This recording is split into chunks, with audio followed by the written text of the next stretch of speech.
Всем доброе утро, хорошего настроения. Это «Утро Якутии» на Якутия 24. С вами Вероника Тамтосова. Начинаем еще один чудесный рабочий день. Сегодня поговорим о книгах, о том, как отдыхать, сделаем зарядку, расскажем о том, какая погода, чем знаменателен каждый день, и сегодняшний не исключение. Ну и, конечно, встретимся с удивительными людьми. Все это и еще много другого вы можете всегда узнать в нашем телеграм-канале, поэтому подписывайтесь, будьте с нами 24 часа в сутки, делиться хорошим настроением и последними новостями. Кстати, вы можете отправлять нам и свои новости, обязательно самые лучшие, самые интересные, с любых концов республики покажем и расскажем.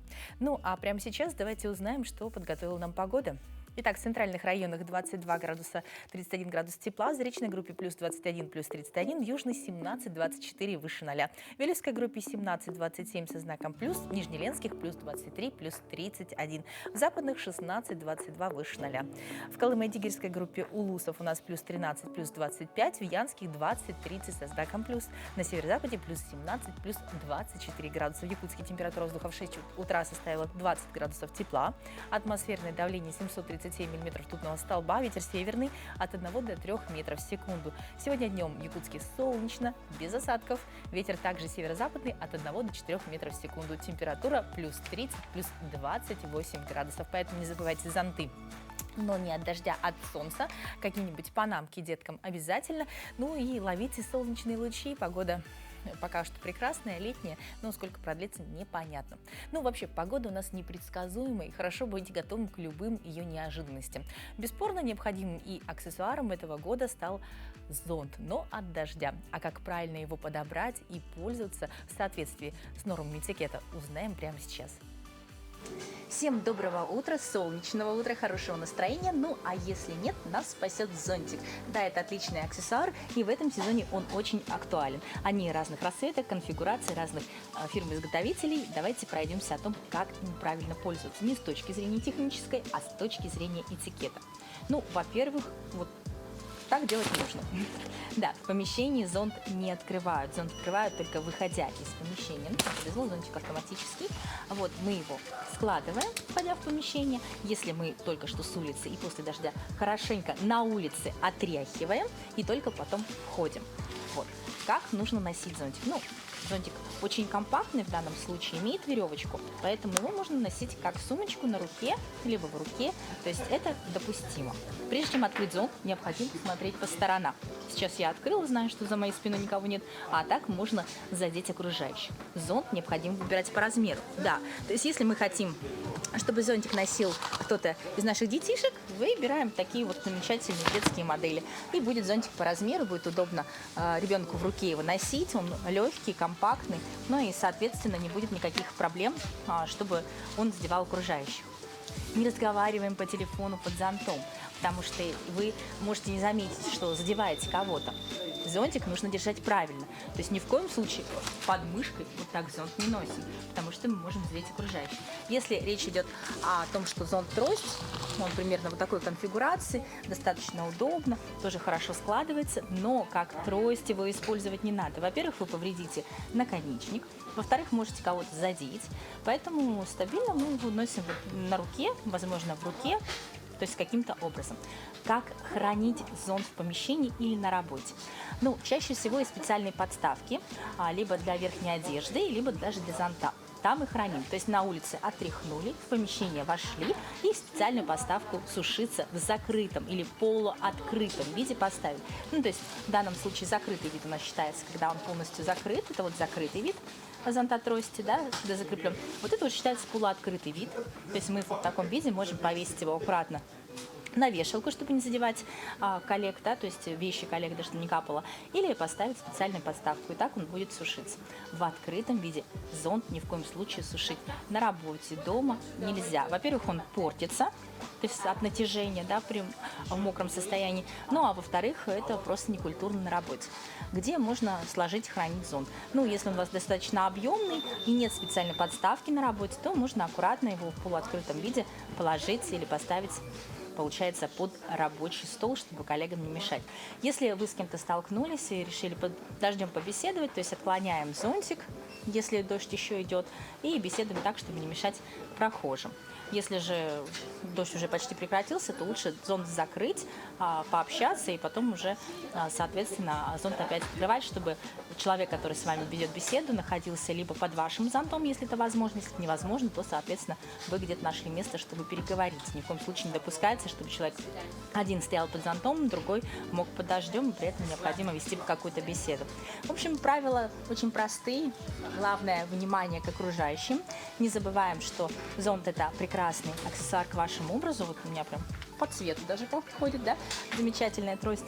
Ну, нужно его носить и использовать таким образом, чтобы не навредить окружающим ни здоровью, потому что это достаточно такое грозное оружие, ни каким-то культурным особенностям.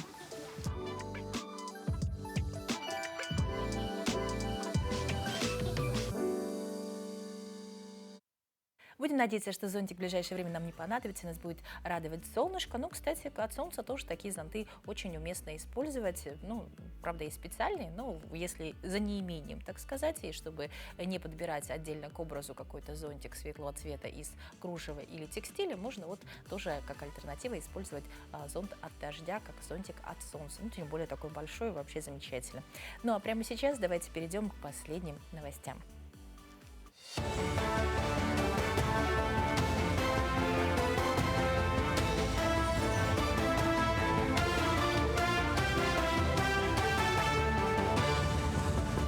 Доброе утро, Якутия. Далее блок новостей. Глава Якутии Ася Николаев сообщил об отправке правительственной группы в Абыйский и Миконский районы для организации аварийно-восстановительных работ после паводка. Он подчеркнул, что забота о здоровье и безопасности жителей – приоритетная задача. Уровень воды в пострадавших районах продолжает снижаться. Кроме того, 23 июля в Миконский, Момский и Абыйский районы будут направлены специализированные медицинские бригады, включающие врачей различных специальностей, в том числе психологов.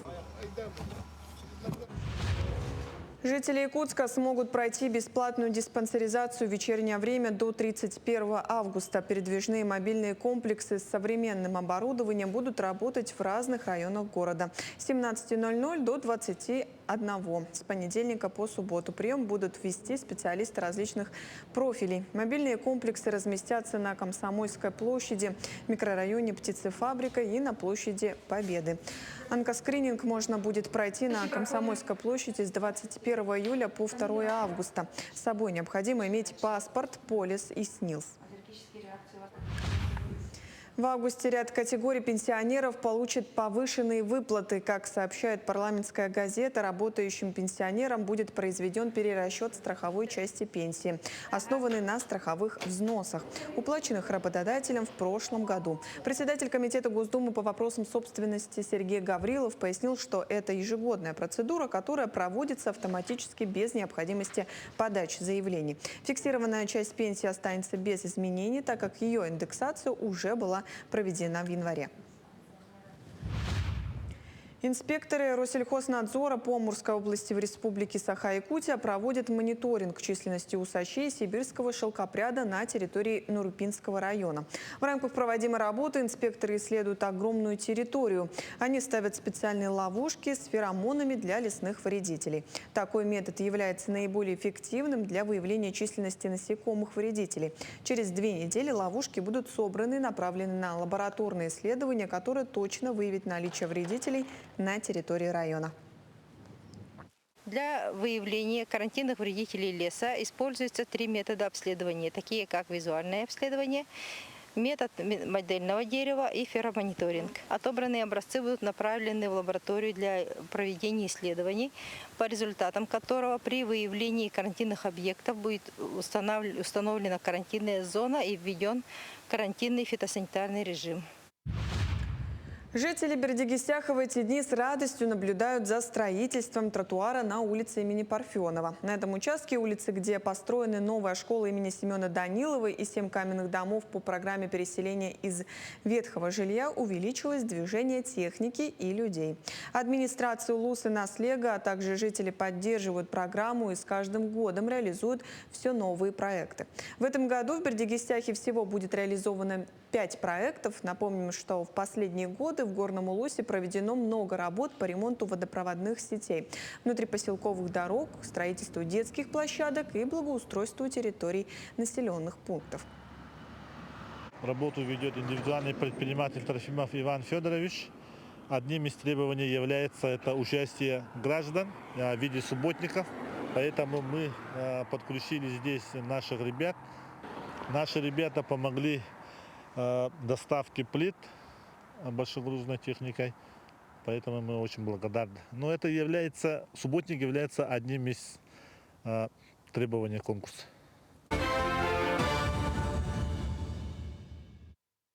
Переходим к не менее интересным новостям нашей республики. 20 июня стартовала приемная кампания в колледже и техникумы. Для тысяч выпускников это время важных решений, куда пойти учиться и какую профессию освоить. О том, как готовят востребованных специалистов и на что стоит обратить внимание абитуриентам при поступлении, нам расскажет ответственный секретарь приемной комиссии колледжа цифровых технологий, советник директора по воспитанию Даля Торохова и заместитель директора по учебно-производственной работе Харбалахского образовательного комплекса имени Мординова Амма Ачигея. Доброе утро. Доброе утро. Вот колледж цифровых технологий развивает два ключевых направления, мы знаем. Это IT и туризм. Вот подробнее, какие специальности можно освоить в этих направлениях у вас в колледже? Да, все верно. Наш колледж и вправду ведет свою деятельность по двум направлениям. Это информационные технологии и туризм. А в этом году в нашем колледже открылась совершенно новая специальность. Это разработка компьютерных игр дополненной и виртуальной реальности на базе 9 класса. Всего 25 бюджетных мест. Реализуем мы программу в городе Покровск. Так, и срок реализации будет 3 года 10 месяцев. Ну, как для республики, как в колледже, так и для республики, я думаю, это совершенно новая специальность. Также, прорыв, по-моему, виртуальной реальности достаточно сложно. Да. Также основные наши специальности — это информационные системы и программирование на базе 11 класса. Срок реализации 2 года 10 месяцев. Всего у нас 25 бюджетных мест. Также обеспечение и безопасность автоматизированных систем. На базе 11 класса всего тоже 25 бюджетных мест. И туризм. Да, туризм нынче мы открываем в Горном Улусе. Там у нас есть отделение. Всего 15 бюджетных мест на базе 11 класса. Отделение, получается, мы открыли в 2023 году. Сейчас там обучается 35 студентов. И туризм будет новой специальностью для них, да. И всего 3 группы будет. Ну, все равно достаточно много, да? Вот по каким специальностям, вот в принципе будет набор в этом году, мы уже услышали, да? Вот сколько всего бюджетных мест в колледже сейчас есть и как вообще это количество высчитывается пропорционально примерно? Так, у нас доброе утро. Доброе утро. У нас в Харбалахском образовательном комплексе нынче 83 бюджетных мест. Это у нас по специальностям машинист на открытых горных работах 25, так, ювелир 25, пожарный 25 и изготовитель художественных изделий из металла 8. Ну, то есть все такие прикладные, получается, специальности. Да. И по всем ним будет в этом году набор. Да. На базе 9 или 11? На базе 9 класса и на базе 11. То есть, в принципе, дети могут и там. Зачисление проходит без экзаменов, да? Вот какой проходной балл аттестата? Ну, чтобы получить бюджетное место, чтобы просто поступить. Ну, у нас получается вот по среднему баллу аттестата, да, как вы сказали. Ну, например, если взять прошлый год, то там в среднем было 4 балла. Ну, так как у нас специальности разные, у каждой специальности есть свой, как бы, проходной балл. Ну, варьируется всего 4 балла. То есть, получается, 4 балла, если набрал, я уже поступаю, а там дальше идет конкурс. Да. Там выше может быть, конкурс. Вот как конкурс считаете? Ну, просто интересно, вот, чтобы дети тоже были в курсе, родители. Ну, там в основном смотрим аттестат, у кого 4, 5, 3. Портфолио как-то дополнительно засчитывается, не засчитывается? Там дети же собирают некоторые там грамоты, участие. Пока... если там по профильному, получается, это олимпиады, да, какие-то профессиональные чемпионаты профмастерства, то они могут. Мгм. Ну, то есть, если будет Дополнительный балл. спорный балл, получается, с Да. кем-то на бюджетное место, то дополнительно можно запросить. Мгм. Ну, здорово. Вот трудоустройство ваших выпускников составляет на данный момент, на 2024 год, 74%. Какие предприятия активно привлекают ваших выпускников в работу? Наши студенты, выпускники, например, идут работать в Карбалакский угольный разрез Тюлень, так, Якутская энерго, Татавтодор, отряд государственной противопожарной службы Республики Саха-Якутия. И в этом году заключили договор о взаимном сотрудничестве с акционерным обществом Алмазанбара и Алроса. Мгм. То есть технические специальности, они востребованы крупными предприятиями. Они там же проходят практику, да? Да. Мгм. Вот мы уже говорили, что в Горном Улусе открылось отдельное отделение, а вот по туризму какие там еще есть специальности и дополнительные возможности для детей? Мгм. Ну, как я ранее говорила, у нас там две специальности, да, две группы обучаются. Это техник по компьютерным системам и программист, а также вот туризм, да. Нынче мы заключили соглашение с Якутским технологическим техникумом сервиса в сетевой форме обучения, да, получается то, что, ну, это значит, что студенты нашего отделения не только в своем отделении будут обучаться, да, помимо этого они также будут обучаться на базе техникума. И это означает то, что у нас будет общие преподаватели, да, совместные, также, ну, как сказать, совместные ресурсы. Ну, получается, то есть расширенный круг Да, преподавателей, и- возможностей, да? Да. И помимо, получается, вот диплома, да, они еще получат свидетельство о рабочей профессии, порте.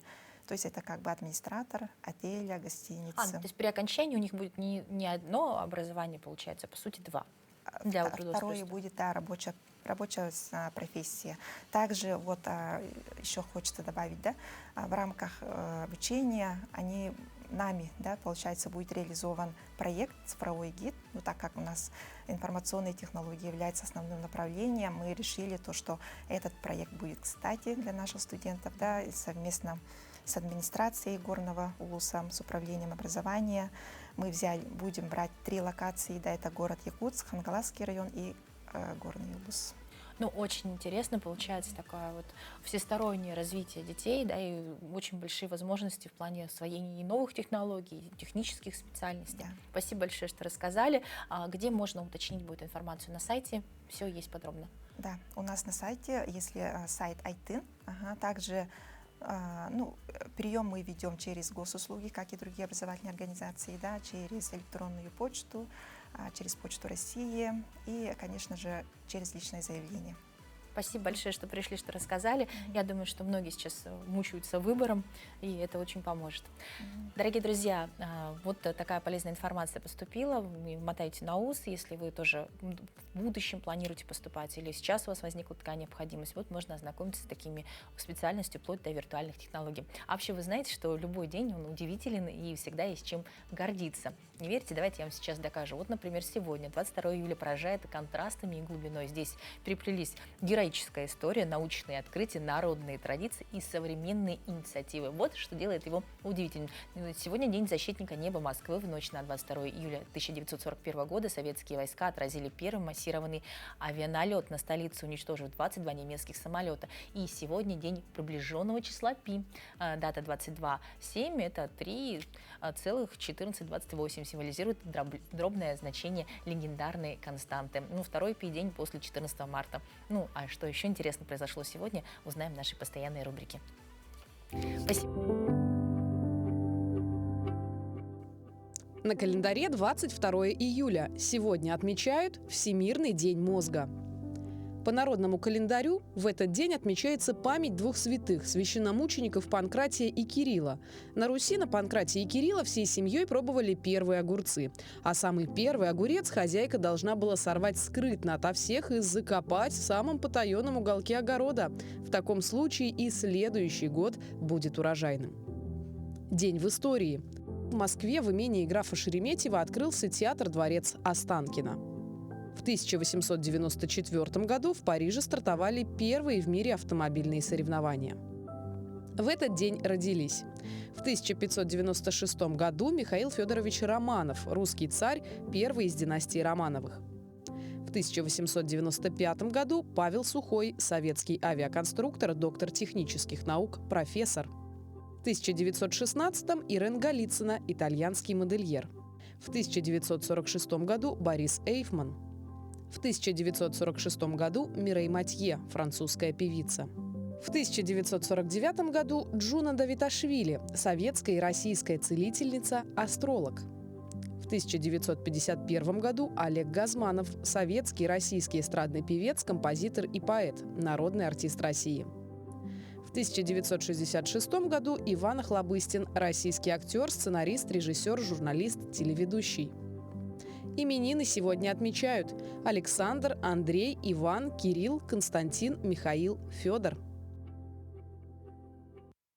Вот такими событиями знаменательный сегодняшний день. А если говорить о минувших событиях, то совсем недавно в Якутии прошли настоящие ретро-вечера для старшего поколения с любимой многими музыкой далеких 70-х, танцами и викторинами. На одном из таких побывала наша коллега Надежда Кузнецова.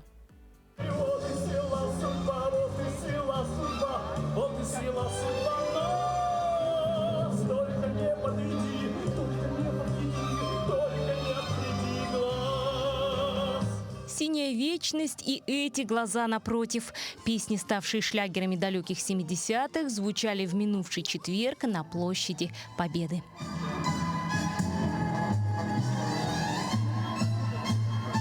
Эстафету ретро-вечеров открывал Губинский округ. Ну, мы давно уже думали, Общественная палата города Якутска, о том, что столько много, огромных, много программ, да, детям, подросткам, студентам. Вот. А как хорошо было бы, если бы в городе начались ретро-вечера. Ретро-площадки для нашего старшего поколения. Мы, правда, не надеялись. Посмотрите, погода-то не сильно улыбается нам, правда, как улыбаются нам наши жители Губинского округа. Первая ласточка. Сегодня здесь, на площади Ленина. Нужны эти мероприятия, обязательно нужны. Они не просто пришли сюда, они здесь и общаются, и танцуют, вспоминают то время, когда было замечательное советское время. Общественной палатой города Якутска при поддержке Управления культуры и духовного развития окружной администрации города была организована ретро-площадка для старшего поколения Губинского округа. Для горожан провели игры, конкурсы, исполнили любимые хиты их юности. Сердце, как песня, летит из груди.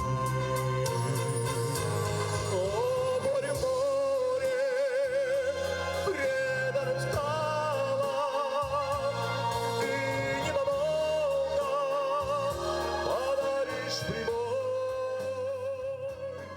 Насколько это здорово, да? И насколько это людям надо, не только старшего, дальше все подходят, как бы, да, все это. Наш округ, он очень активный. У нас вот уже он ветеранский, а сами понимаете, кто такие ветераны, да? Участники войны, тыла, да, дети войны. Это те люди, которые сделаны, мы, как говорим, да, из стального гвоздя, которые не все прошли, да, и которые всегда были впереди и будут.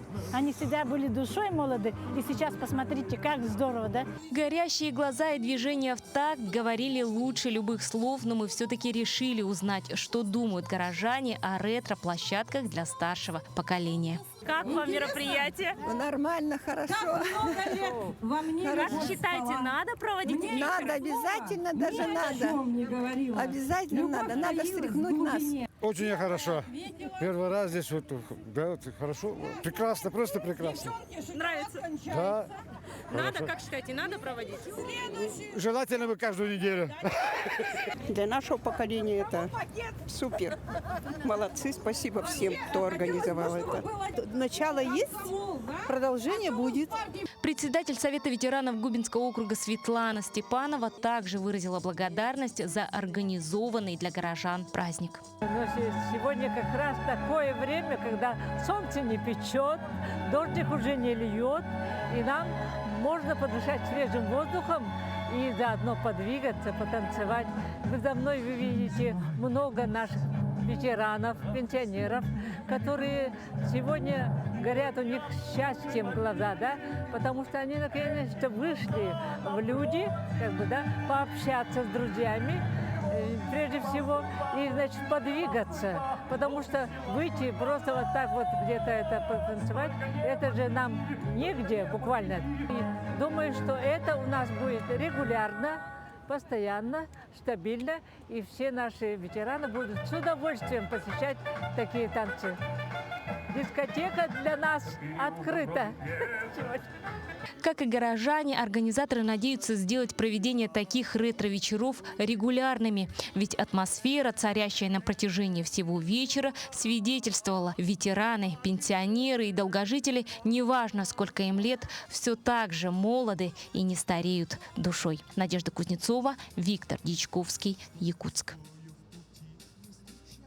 Дорогие друзья, в период с 17 июля по 6 августа этого года на базе Центра отдыха и оздоровления детей «Сосновый Бор» состоится летняя смена общероссийского движения «Дипломаты будущего». Участие в смене примут 48 школьников, из них 30 представителей детского общественного движения «Дипломаты будущего» из Москвы, Обнинска, Беларуси, Узбекистана, Твери, Ярославля, Владивостока и других городов, и 18 призеры и участники республиканского конкурса «Будущий дипломат» от Республики Саха-Якутия. В рамках смены «Будущие дипломаты» примут участие в семинарах и лекциях по актуальным дипломатическим вопросам страны, познакомиться с историей дипломатических отношений и новыми идеями мировой политики. А подробнее нам расскажут наши сегодняшние гости: президент детского общественного движения «Дипломаты будущего», заместитель председателя Ассоциации российских дипломатов, чрезвычайный и полномочный посол Российской Федерации, руководитель делегации детского общественного движения «Дипломаты будущего» Валерий Евгеньевич Егошкин и президент автономной некоммерческой организации Республики Саха-Якутия «Интерсфера», прошу прощения, званий очень много, первый представитель Министерства иностранных дел Российской Федерации в Якутске, советник дипломатической службы Российской Федерации первого класса, член Совета Ассоциации российских дипломатов Москва, заместитель председателя Общественного совета Министерства внешним связям и делам народов Республики Саха-Якутия. Получается, Николай Васильевич, званий просто очень много. Я пока зачитала, дыхания даже не хватило. Очень приятно вас видеть. Особенно очень приятно, что детскую смену, то есть, казалось бы, это детская смена в лагере, то есть, значение не придается такое большое, но учитывая, что это дипломатия, представляют такие значимые иллюзии. То есть на вас уже дети могут равняться, хотя бы зачитал, кто ими руководит, уже серьезнее начал относиться. Что это будет? То есть видно, что это будет международная смена, да, получается? Да, вот здесь вы сказали, что это будет. Мы с удовольствием можем сказать, что эта смена уже началась, уже работает, и весь этот проект уже притворяется в жизнь. Этот проект именно автор сидит рядом со мной, Валерий Евгеньевич Егошкин, и мы над этим проектом работали достаточно долгое время. Нам здесь помогает именно Министерство образования, Министерство по внешним связям и делам народов, Управление образования города Якутска и другие.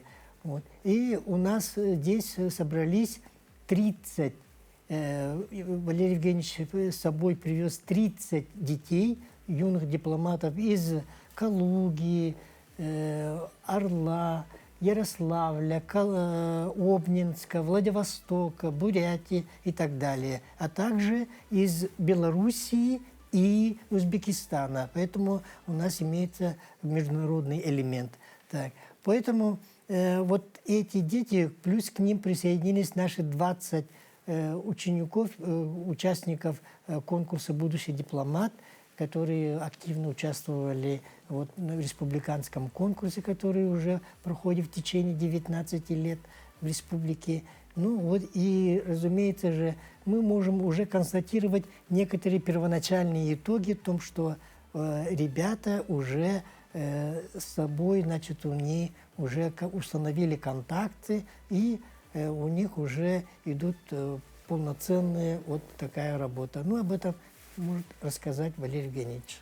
Сама идея очень интересна, да, то есть воспитать дипломата с самого детства, который уже понимает, то есть если он в будущем выберет данную специальность, да, как проходит формирование содержания смены, как вам вообще пришла такая идея, что нужно этим заниматься с детства, объединяя детей по интересам именно дипломатического направления вместе? Проводимая сейчас летняя дипломатическая смена является частью образовательной программы Ассоциации российских дипломатов.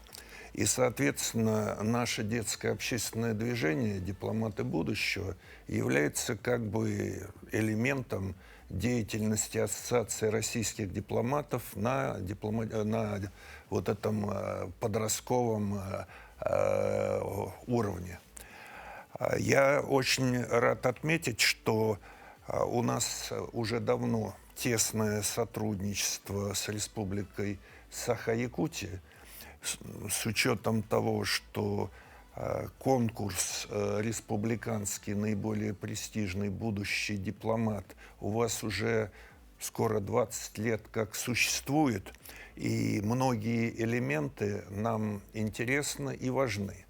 Более того, победителей, лауреатов этих конкурсов наше движение неоднократно приглашало на наши международные смены в Международный центр «Артек» и во Всероссийский детский центр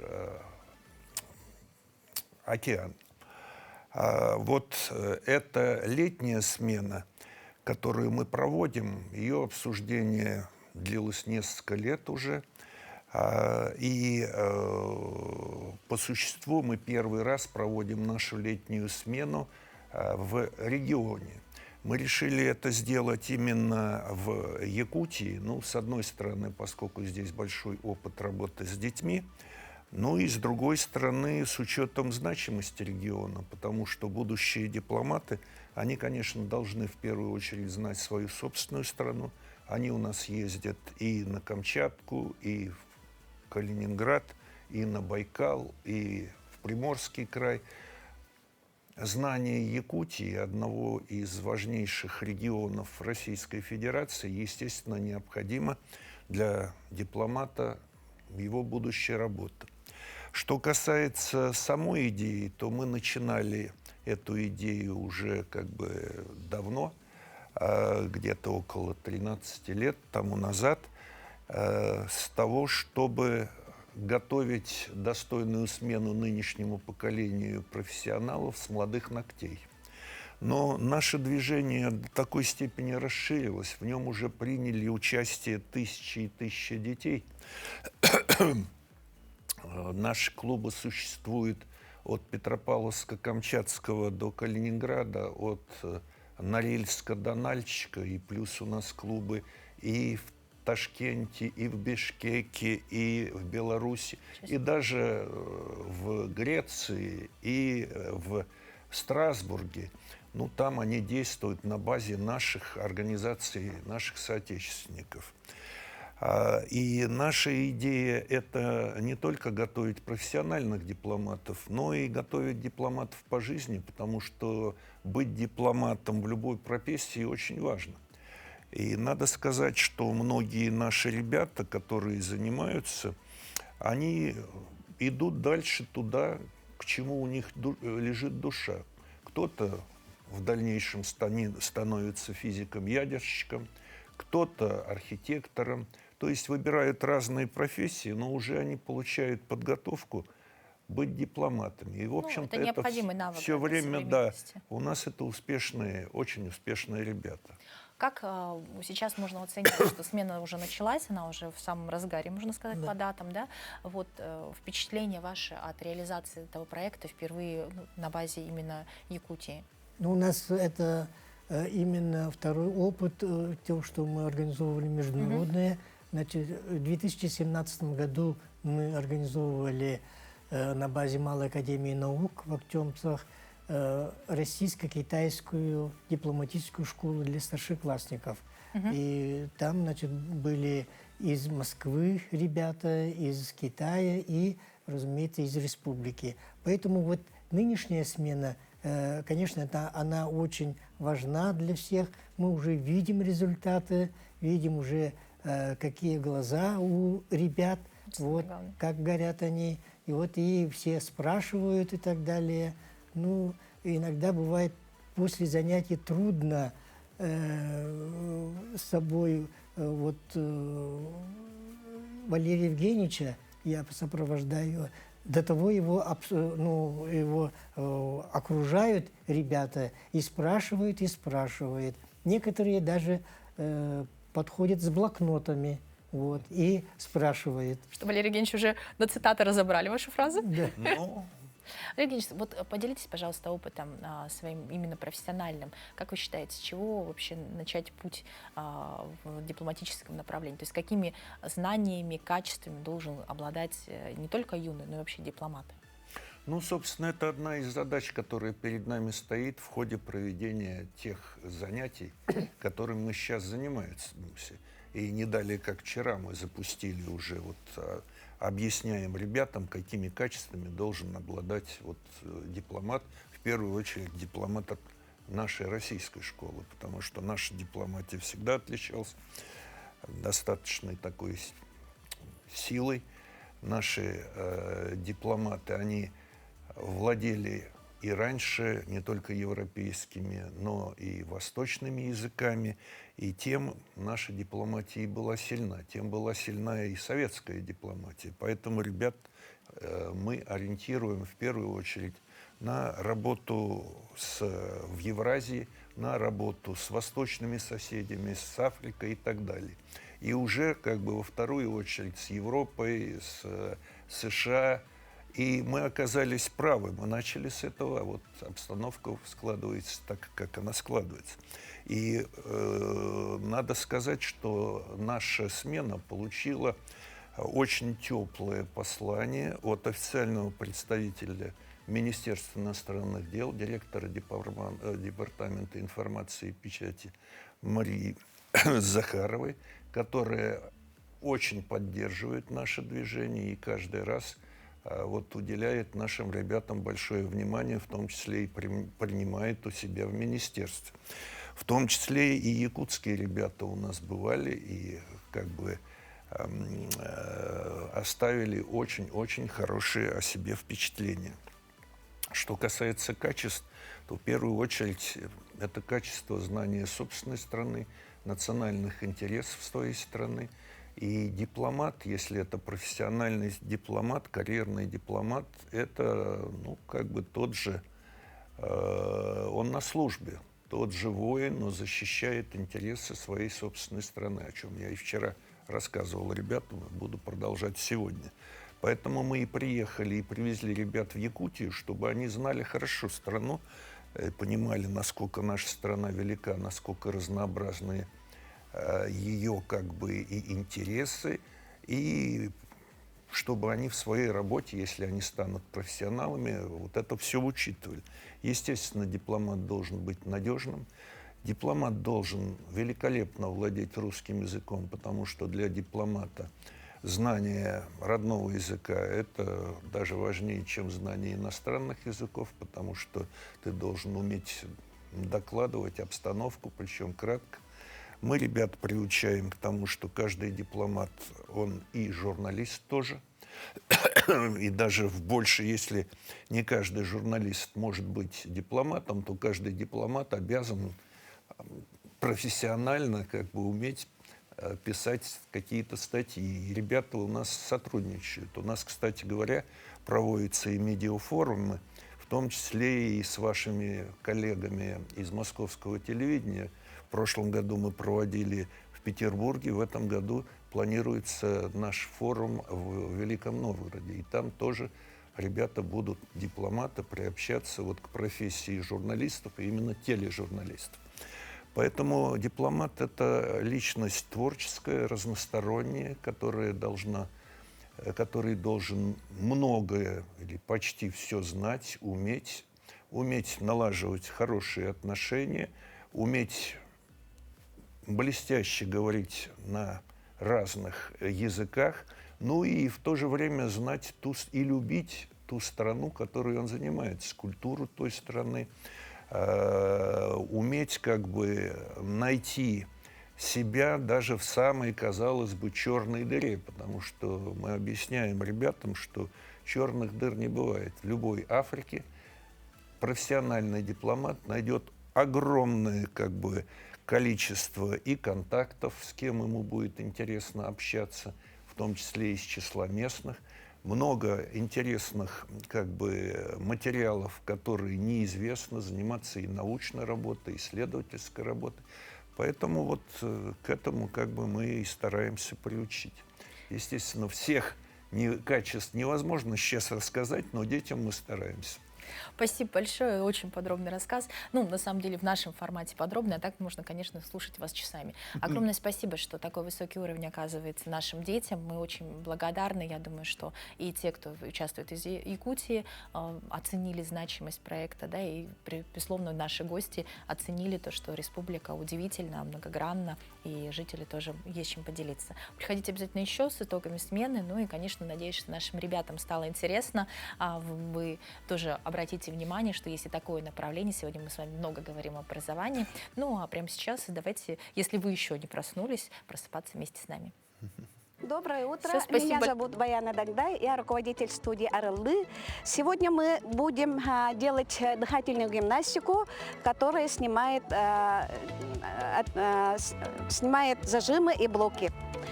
Итак, начинаем дыхательную гимнастику. Проводит у нас Лена Евсеева, педагог нашей студии. Начинаем обязательно с дыхательной гимнастики. И первое дыхание у нас брюшное дыхание.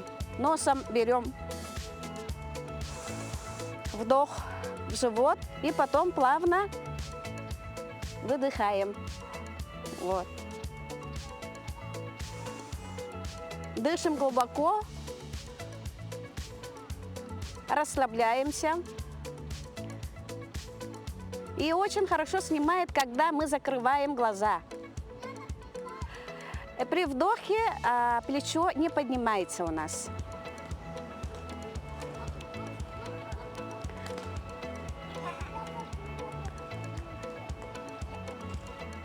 И переходим на второе дыхание.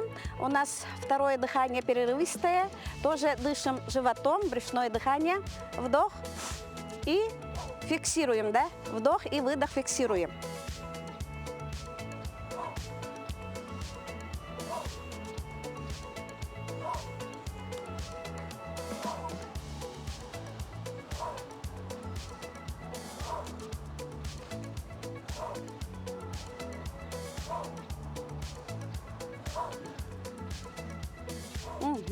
Хорошо. И переходим на третье дыхание. Здесь один глубокий вдох и 3 выдоха. При выдохе прокачиваем живот.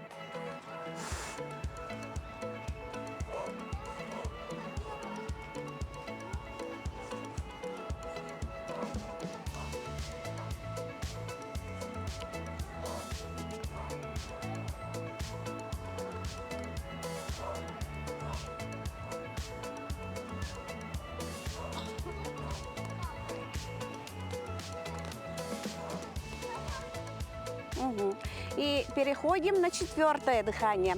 2 вдоха и 2 выдоха. Тоже дышим животом.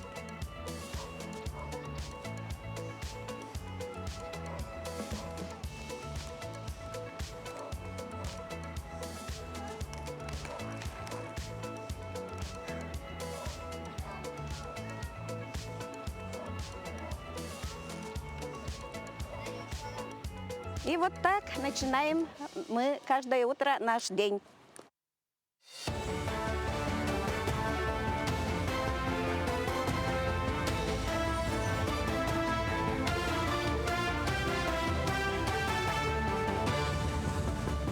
Мы продолжаем говорить о самых заметных событиях этого утра. Землячество районов оказывает помощь пострадавшим в Аймиконском районе. Сбор гуманитарной помощи стартовал 15 июля на базе склада ДСААФ. За это время удалось собрать и отправить 5 тонн различных грузов, в которые вошли теплые вещи, обувь, продукты питания, медицинские препараты, помпы для откачки воды. Масштабная поддержка наблюдается со стороны всех слоев общества. В акции участвуют не только простые жители, но и представители различных организаций, включая водителей службы такси Аймикония. Одежду, обувь мы сейчас уже не принимаем. Вот, всем огромное, большое наше спасибо. Вот, сейчас нам первым делом нужны продукты, потому что 2 наслега у нас полностью без автосообщения. Конечно, для обслужки жилья и зданий обязательно в первую очередь нужны мотопомпы, тепловые пушки, вот, и рукава к ним. Вот, это такие первоочередные потребности. В Якутии продолжается реализация масштабного проекта по созданию сети торгово-логистических центров в арктической зоне. До конца этого года планируется завершить строительство еще 3 центров в селе Батагай-Алытаеве Батыантайского улуса, селе Оленек Оленекского улуса и поселке Чукурдах Алайховского улуса. Таким образом, общее количество центров в регионе достигнет 13. Новые центры не только обеспечат транспортную и продовольственную безопасность, но и станут драйверами экономической активности в арктических улусах. В настоящее время на всех 3 объектах ведутся активные строительные работы. Герой России Алексей Петров получил золотую звезду. Чествование бойца прошло в столице республики. Ефрейтора с позывным «Медведь» поддержали товарищи по оружию, представители правительства республики. Глава региона Айсен Николаев вручил герою копию именного алмаза и денежный сертификат. Напомним, Алексей Петров стал 12-м героем Российской Федерации, родом из Якутии, за мужество, проявленное в ходе специальной военной операции. Я сам даже удивился, что на героя поставили. А так всем хорошего, что я героем стал. Сам даже не верю. Ну, планы есть. Ну, грубо говоря, пока не скажу. Извините. Потом время подскажет. Якутянин представит республику на международной кроссфит-арене. Игнатий Чомчоев готовится выступить на турнире, который состоится в конце июля в Тюмени. В этом году ожидается участие порядка 300 спортсменов из Ирака, Ирана, Египта, Китая, Казахстана и других стран. Сейчас Игнатий активно готовится к предстоящим соревнованиям и тренируется по 3 раза в день. Напомним, Игнатий Чомчоев является чемпионом Азии по функциональному многоборью, победителем игр ГТО в Сочи и обладателем Кубка Дальнего Востока игры ГТО. Турнир в Тюмени состоится с 25 по 27 июля. Соревнования для нас как праздник всегда проходят. И наш вид спорта – это не единоборство. Ты здесь, если проиграл, то ты проиграл самому себе, потому что ты был не подготовлен. Поэтому я жду не дождусь, какие будут комплексы. И будем биться, показывать якутский саха-характер. И будем максимально вылаживаться. К этому часу это вся актуальная информация. До встречи в эфире.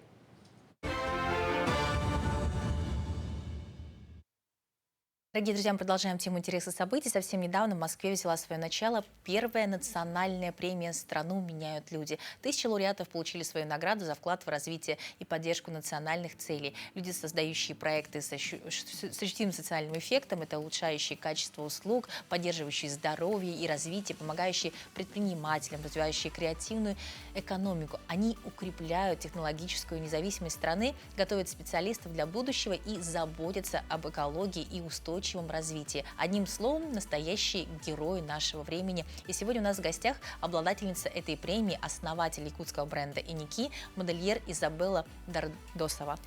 Изабелла, скажите, пожалуйста, вот какие ощущения получить премию, потому что вот сейчас мы даже зачитывали, какое значение это из пресс-релиза, да, имеет эта премия, то есть это именно люди, которые меняют действительность, которые меняют действительность регионов. Вот как вы себя ощущаете?